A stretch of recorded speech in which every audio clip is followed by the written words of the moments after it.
नमस्कार, खबर उत्तराखंड देख रहे हैं आप और मैं हूं आपके साथ सपना दीपक मद्देशिया। बुलेटिन का आगाज करेंगे खबर देहरादून से है, जहां पर बद्री केदार विकास समिति का वार्षिक सम्मेलन बड़ी धूमधाम के साथ मनाया गया। कार्यक्रम में रंगारंग कार्यक्रमों की धूम रही। देहरादून के सामुदायिक भवन डिफेंस कॉलोनी में आयोजित कार्यक्रम में लोक गायिका हेमा नेगी करासी के गीतों ने समा बांधा। वहीं कार्यक्रम का शुभारंभ मुख्य अतिथि डॉक्टर डी.आर. पुरोहित, समाजसेवी प्रमोद कोठियाल ने किया। इसके बाद अनुज पुरोहित और शौर्य सेमवाल ने सांस्कृतिक प्रस्तुति दी।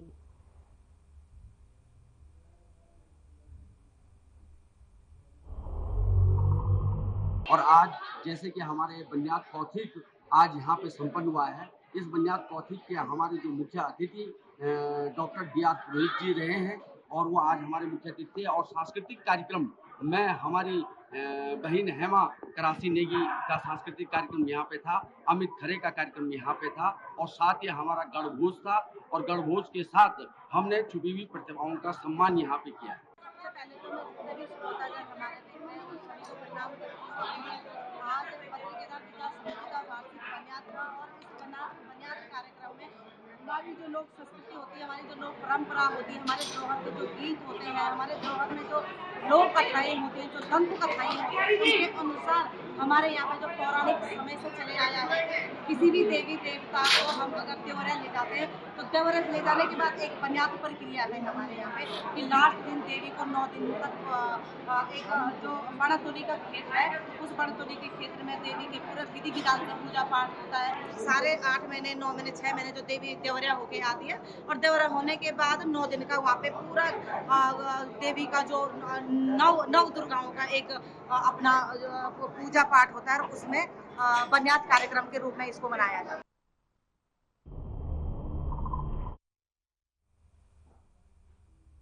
और वहीं पौड़ी दहलचौरी मोटर मार्ग पर बस दुर्घटना में मरने वालों की तादाद बढ़ रहा कर 6 हो गई है। इसमें पूर्व 3 घायलों ने घटनास्थल पर ही दम तोड़ दिया था, जबकि एक की जिला अस्पताल पौड़ी में उपचार के दौरान मौत हो गई थी। वहीं श्रीनगर रेफर किए गए 15 घायलों में एक की वहीं पर उपचार के दौरान मौत हो गई। वहीं अब मरने वालों की संख्या 6 हो गई है और साथ ही घायलों से अभी भी कुछ की हालत गंभीर बनी हुई है। सीएम पुष्कर सिंह धामी ने इस बस दुर्घटना में मृतकों के परिवारों के प्रति गहरी संवेदना व्यक्त की है और इसी के साथ साथ सीएम ने जिला अधिकारी को इस घटना को लेकर आवश्यक निर्देश भी दिया है।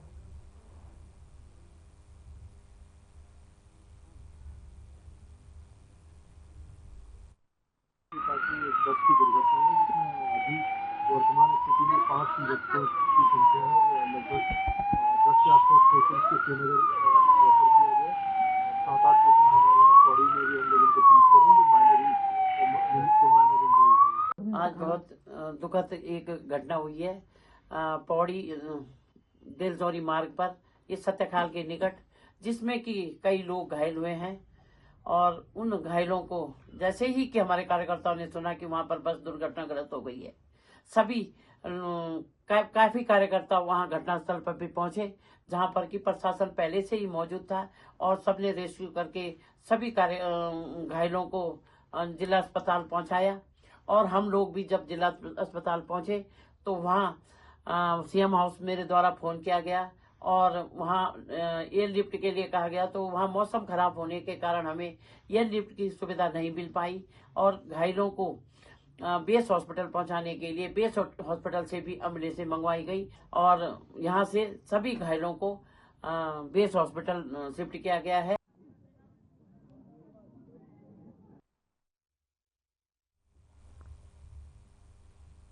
और देहरादून नगर निगम लगातार शहर में हाउस टैक्स को लेकर अभियान चला रहा है। टैक्स अधिकारी पूनम रावत ने बताया कि नगर निगम ने अप्रैल 2024 से अब तक 32 करोड़ रुपए का हाउस टैक्स वसूल लिया है। उन्होंने बताया कि हाउस टैक्स को लेकर शहर में विभिन्न जगहों पर कैंप लगाए गए हैं, साथ ही विभाग की ओर से ऑनलाइन की व्यवस्था भी की गई है। देहरादून से तस्वीरें दिखा रहे हैं जहां हाउस टैक्स अभियान जारी है।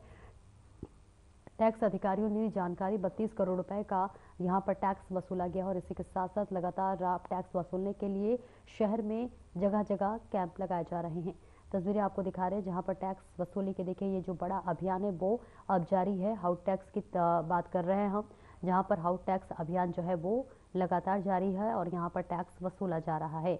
जहां पर टैक्स अधिकारी ने इस पूरे बात की जानकारी दी है और इसी के साथ साथ तमाम बातों का भी जिक्र किया। 32 करोड़ रुपए का जो है अब तक टैक्स वसूला जा चुका है और इसी के साथ साथ और ये जो कार्रवाई है वो लगातार जारी है। शहर में इसके लिए जगह जगह कैंप लगाए जा रहे हैं और हाउस टैक्स की अगर बात कर ले तो यहाँ पर अब तक 32 करोड़ रुपए वसूला गया है, जहां पर लगातार ये अभियान जारी है और आगे भी हाउस टैक्स के ये जो वसूलने के अभियान है वो लगातार जारी है। तस्वीरें आपको दिखा रहे हैं जहां पर टैक्स अधिकारी ने इस बात की जानकारी दी है।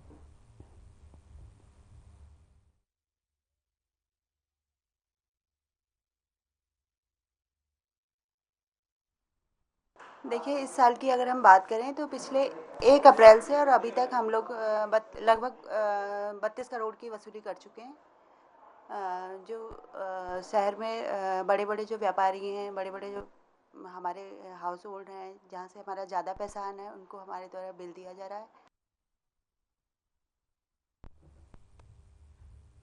मौसम विभाग की भविष्यवाणी एक बार फिर से सही साबित हुई है, जिसके चलते प्रदेश में जगह जगह मौसम का मिजाज बदला हुआ है। बदले हुए मौसम ने लोगों को एक बार फिर ठिठुरने पर मजबूर कर दिया है।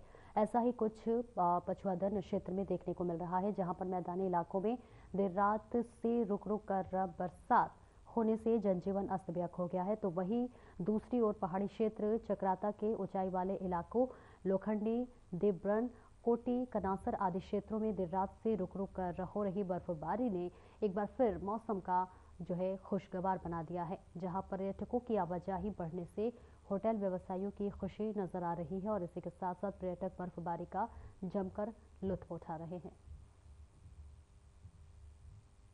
देहरादून से तस्वीरें दिखा रहे मौसम विभाग ने। देखिए, जो भविष्यवाणी की थी अब वो सही होता हुआ नजर आ रहा है, क्योंकि मौसम का जो मिजाज है वो बदल चुका है। एक बार फिर से ठिठुरन जो है वो बढ़ती हुई नजर आ रही है और ठंड की वजह से देखिए एक तरह से जहां पर यहाँ पर्यटक है वो लगातार यहाँ पर आते हुए नजर आ रहे हैं।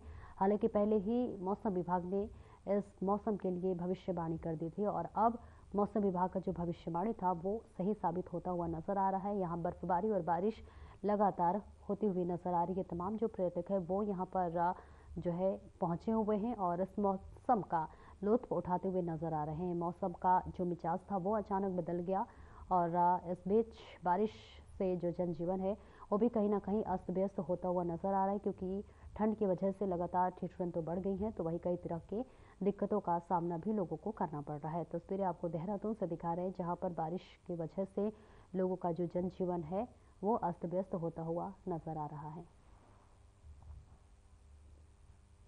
एक छोटे से ब्रेक के लिए रुकेंगे, फौरन हाजिर होते हैं। एम्स ऋषिकेश में हृदय गति रुकने से 5 दिन के नवजात की मौत हो गई है, जिसके बाद माता पिता ने लॉन्स क्लब ऋषिकेश और मोहन फाउंडेशन के सहयोग से नवजात के शव को देहरादून स्थित ग्राफिक्स एरा मेडिकल कॉलेज को दे दिया है। वहीं मेडिकल कॉलेज में नवजात के शव पर रिसर्च किया जाएगा।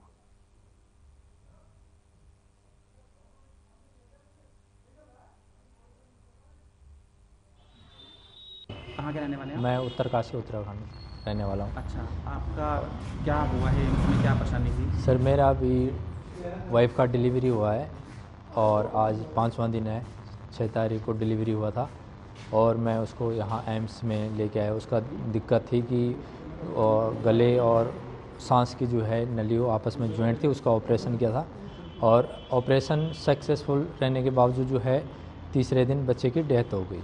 डेथ होने के बाद जो है डेथ हो गई तो जो शव है वहाँ पे जो है शव को रखा गया, तो उन्होंने बोला कि इसको यहाँ से मतलब लेके जाओ।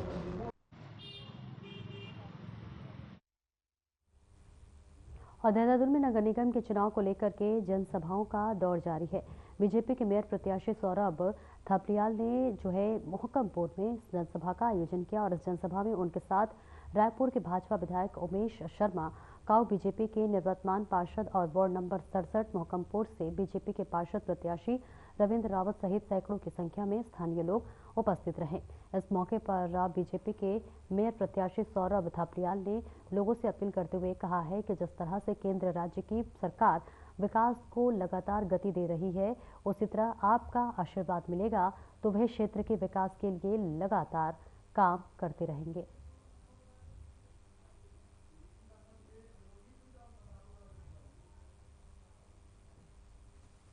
देखिए, वार्ड में हमारे अभी 2 जगह जनसभाएं हुई हैं और बहुत अच्छा खासा समर्थन मिल रहा है।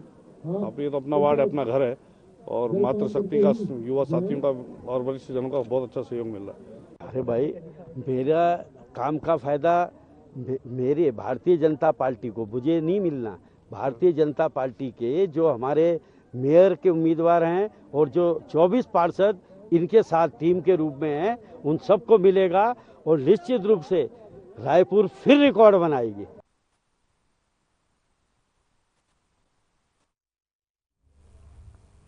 कांग्रेस प्रदेश अध्यक्ष करण बाहरा ने निकाय चुनाव में बहुमत को लेकर बड़ा बयान दिया है। बता दें, बीजेपी की राज्य सरकार पर निशाना साधते हुए करण बाहरा ने कहा है कि बीजेपी ने अगर सत्ता का दुरुपयोग नहीं किया तो कांग्रेस बहुमत से जीतेगी।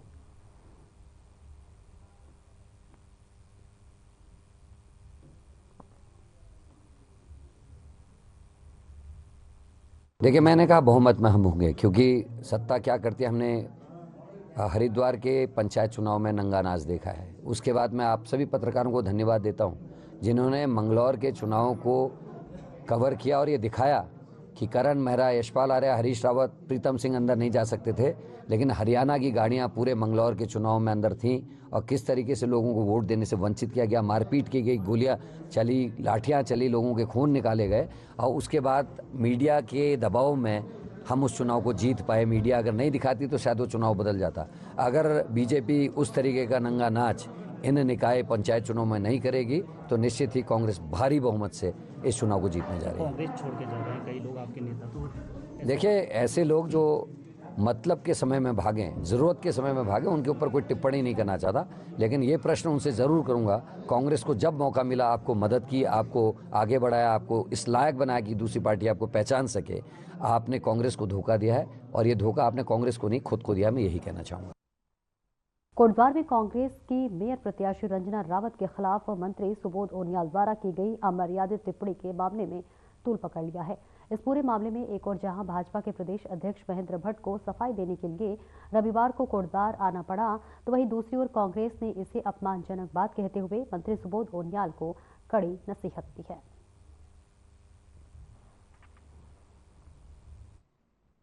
सोशल मीडिया में किस बयान को किस भाव से चलाया जाता है, लेकिन आज ये बयान भी चलना चाहिए कि भाजपा के प्रदेश अध्यक्ष ने कहा है कि शैलेंद्र रावत के खिलाफ चुनाव लड़ने के लिए कोटद्वार में कांग्रेस के पास योग्यतम पुरुष प्रत्याशी था ही नहीं।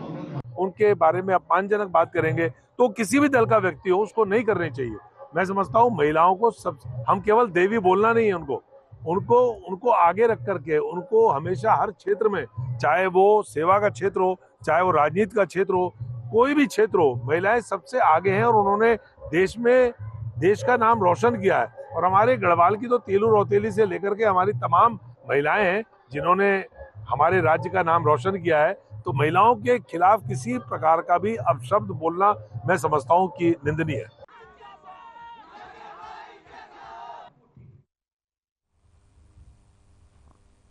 निकाय चुनाव में सरकारी मशीनरी का भारतीय जनता पार्टी दुरुपयोग कर रही है। ये आरोप उत्तराखंड क्रांति दल के कोटद्वार नगर निगम में मेयर के प्रत्याशी महेंद्र सिंह रावत ने लगाए हैं। महेंद्र सिंह रावत ने कहा कि कोई भी चुनाव ही जो है भाजपा सरकारी मशीनरी का हमेशा दुरुपयोग करती है और अधिकारी हमेशा दबाव में काम करते हैं।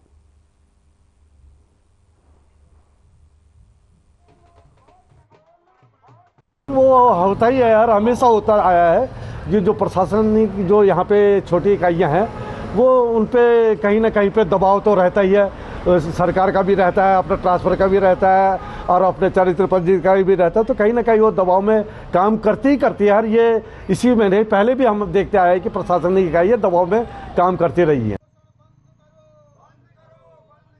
उत्तराखंड के पौड़ी जिले में JMOU की बस बीते रविवार दोपहर के बाद हादसे का शिकार हो गई।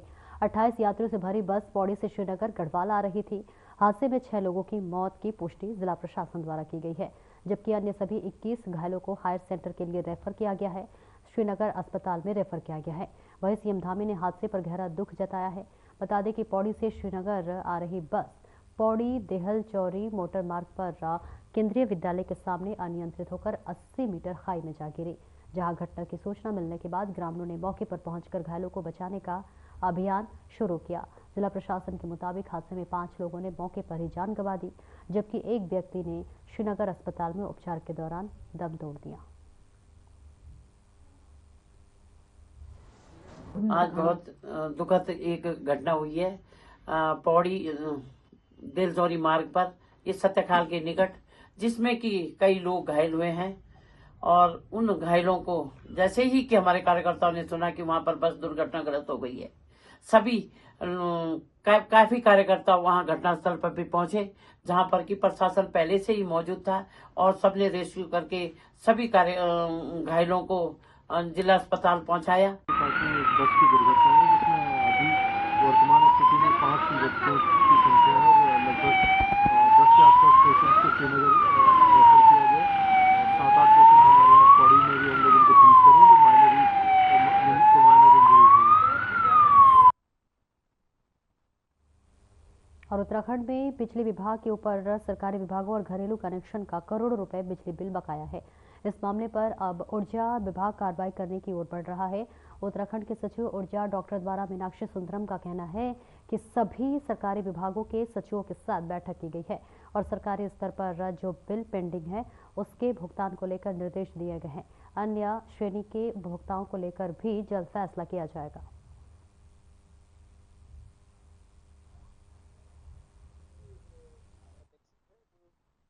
लॉस ज़्यादा है।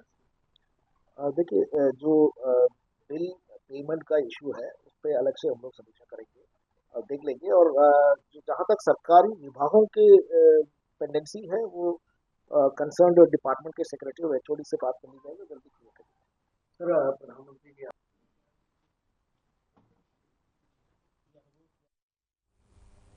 निकाय चुनाव लड़ रहे प्रत्याशियों की आपराधिक गतिविधियों की राज्य निर्वाचन आयोग वेबसाइट के माध्यम से सार्वजनिक कर रहा है। इसके साथ ही मतदाताओं को भी जागरूक कर रहा है और एक ऐसे प्रतिनिधि की चुने जिसकी सोसाइटी से अच्छी छवि हो। और इसी के साथ साथ राज्य निर्वाचन आयुक्त सुशील कुमार ने बताया कि जिला निर्वाचन अधिकारियों को इसके निर्देश दिए गए हैं कि वह जागरूक अभियान चलाए ताकि मतदाता प्रत्याशी के आपराधिक पृष्ठभूमि को पहचानी जा सके और इसी के साथ साथ अपने लिए एक अच्छा प्रतिनिधि चुने। जो देखिए, निर्वाचन जो लड़ा जाता है एक तो वो निष्पक्ष ढंग से लड़ा जाए और सभी जो प्रत्याशी हैं उनको समान रूप से अवसर मिले। और ये निर्वाचन आयोग का दायित्व है कि मतदाताओं को भी जागरूक किया जाए और मतदाताओं को भी पता हो कि उनके प्रत्याशी किस प्रकार से हैं, क्या उनका सामाजिक किस तरह से उनको देखा जाता है। तो ये माननीय उच्चतम न्यायालय द्वारा समय समय पर निर्देश जारी किए गए हैं।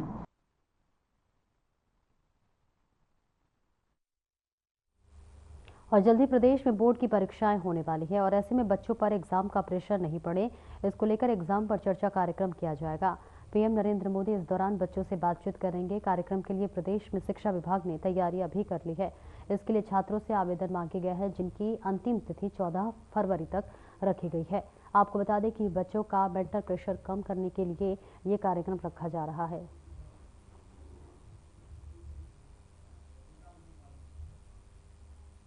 तो देखिए, देहरादून से तस्वीरें दिखा रहे हैं जहां प्रदेश में होगी बोर्ड की परीक्षाएं। एग्जाम पर आप चर्चा का कार्यक्रम जो है होगा जिस पर देश के प्रधानमंत्री नरेंद्र मोदी जो है बातचीत करेंगे। शिक्षा विभाग ने इस कार्यक्रम की तैयारी भी कर ली है। आपको बताते चले कि हर साल बच्चों के परीक्षा के दौरान ज़्यादा प्रेशर ना पड़े और ज़्यादा स्ट्रेस ना हो, इस वजह से देश के प्रधानमंत्री नरेंद्र मोदी हर साल बच्चों से बातचीत करते हैं और परीक्षा पर एक कार्यक्रम भव्य रूप से तैयार किया जाता है। और ऐसे में देखिए, इस बार भी परीक्षा पर चर्चा देश के प्रधानमंत्री नरेंद्र मोदी करने वाले हैं, जिससे कि जो बच्चे हैं, जो छात्र छात्राएं हैं, उन्हें बिल्कुल भी एग्ज़ाम को लेकर स्ट्रेस फ्री रहे। इसके लिए अब देश के प्रधानमंत्री नरेंद्र मोदी तमाम छात्राओं और छात्रों से बात करेंगे और उन्हें जो है तनावमुक्त परीक्षा को कैसे सफल बनाना है इस पर बातचीत करेंगे, जहां पर विशेष तैयारियां भी कर ली गई हैं और इसके लिए अब पूरी तैयारी प्रशासन की तरफ से कर ली गई है। एग्जाम पर चर्चा कार्यक्रम जो है हर साल की तरह इस साल भी होगा, जिसमें प्रधानमंत्री नरेंद्र मोदी तमाम छात्र छात्राओं से बातचीत करेंगे। देखिए, परीक्षा पे चर्चा एक बहुत महत्वपूर्ण कार्यक्रम है शिक्षा विभाग का और इसके तहत जो है हमने अपने सभी स्कूल में पढ़ने वाले बच्चों से आवेदन मांगे हैं और लगभग हमारे यहाँ अभी तक 1,75,000 बच्चों ने रजिस्ट्रेशन करा लिया है। और इसकी अंतिम तिथि जो है आवेदन करने की, रजिस्ट्रेशन की अंतिम तिथि जो है 14 जनवरी है। और इसमें हमारे द्वारा अधिक से अधिक प्रोत्साहित किया जा रहा है बच्चों को इसमें भाग लेने के लिए। और इसमें माननीय प्रधानमंत्री जी द्वारा बच्चों के साथ में इंटरेक्शन किया जाएगा और निश्चित रूप से ये बच्चों के लिए बहुत ही लाभकारी सिद्ध होगा और उनको इससे बहुत इंस्पिरेशन मिलेगा, उनको गाइडेंस मिलेगी, उनको मोटिवेट किया जाएगा। तो इस परीक्षा पे चर्चा कार्यक्रम पे स्टेट लेवल पे काम चल रहा है। पंजीकरण की कार्रवाई अभी गतिमान है। फिलहाल इस बुलेटिन में इतना ही। नमस्कार।